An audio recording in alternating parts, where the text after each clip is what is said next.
السلام علیکم ورحمۃ اللہ وبرکاتہ۔ الحمد للہ رب العالمین، والصلاة والسلام علی اشرف الانبیاء والمرسلین، وعلی آلہ واصحابہ اجمعین، اما بعد فاعوذ باللہ من الشیطان الرجیم، بسم اللہ الرحمن الرحیم، للفقراء الذین احصروا فی سبیل اللہ لا یستطیعون ضربا فی الارض يحسبهم الجاهل أغنياء من التعفف تعرفهم بسيماهم لا يسألون الناس إلحافا وما تنفقوا من خير فإن الله به عليم الذين ينفقون أموالهم بالليل والنهار سرا وعلانية فلهم أجرهم عند ربهم ولا خوف عليهم ولا هم يحزنون آمنت بالله صدق الله مولانا العلي العظيم وبلغنا رسوله النبي الأمين الأمين الأمين ونحن على ذلك لمن الشاهدين والشاكرين والحمد لله رب العالمين یا خدا بہر جناب مصطفیٰ امداد کن، یا رسول اللہ از بہر خدا امداد کن، غوث اعظم بمن بے سر ساما مدد قبلہ دی مدد کعبہ امام مدد بگرداب بلا افتادہ کشتی مدد کن یا معین الدین چشتی قادری یمنع رہے یا غوث اعظم می سنم دمز شیخ احمد رضا خان قطب عالم می سنم۔ آئیے روشنی سے قبل آقا نامدار مدنی تاجدار، تاجداروں کے تاجدار، دونوں عالم کی مالک و مختار سید ابرار و خیار احمد مجتبیٰ تاجدار ختم نبوت حضور پرنور باعث ایمان جناب سیدنا محمد مصطفیٰ علیہ تحیت و ثنا کی بارگاہ میں ہدیہ اسلام پیش کرنے کی سعادت حاصل ہے۔ محبت کے ساتھ پڑھیں صلی اللہ علیہ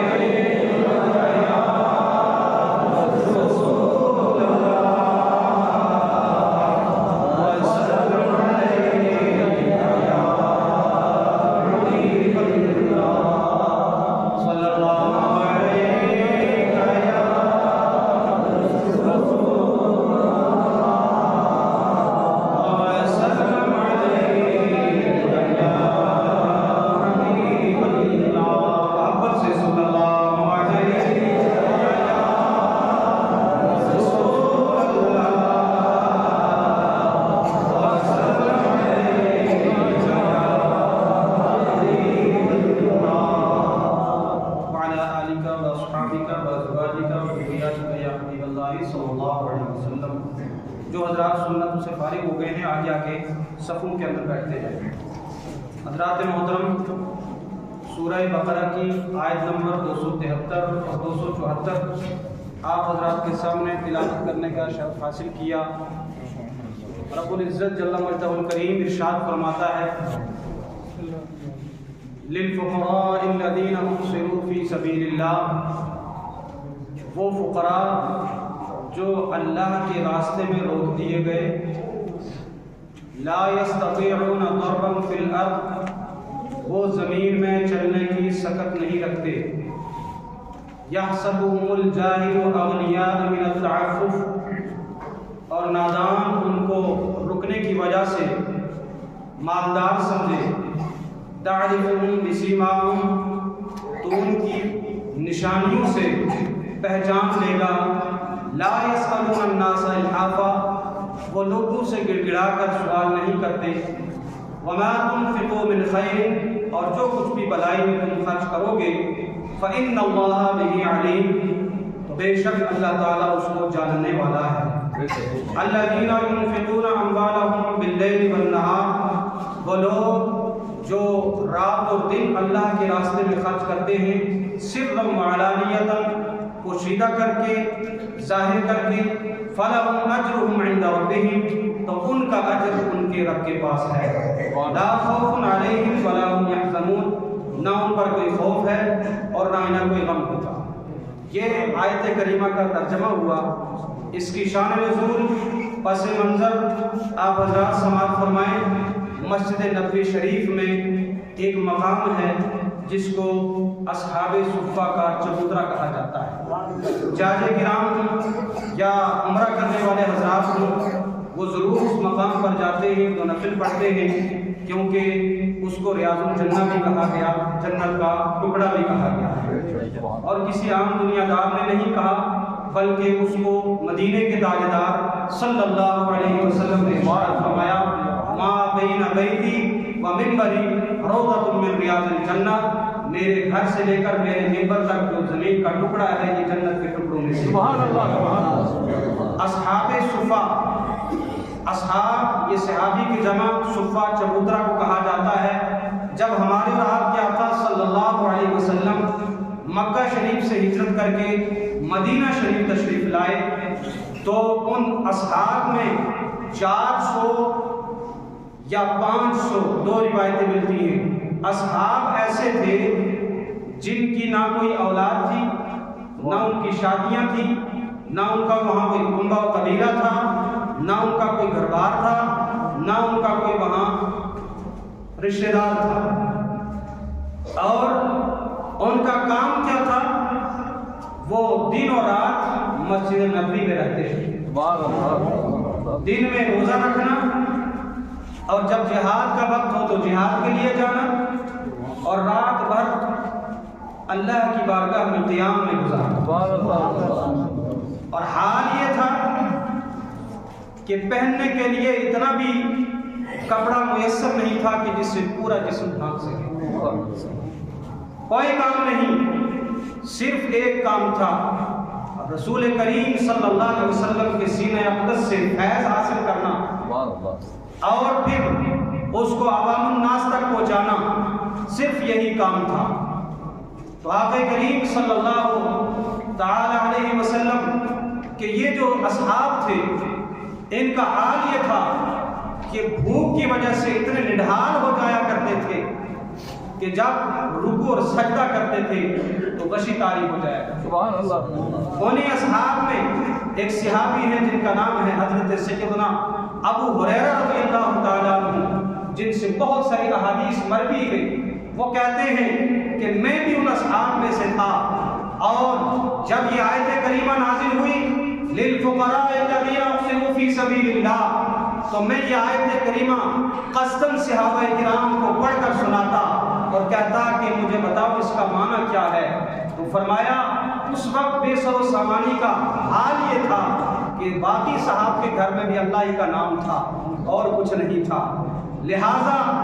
ان کے متعلق یہ آیت کریمہ نازل ہوئی، اور ایک شان نزول یہ بیان کی گئی کہ ان کے حال کو جب کیا پیارے آقا صلی اللہ علیہ وسلم نے دیکھا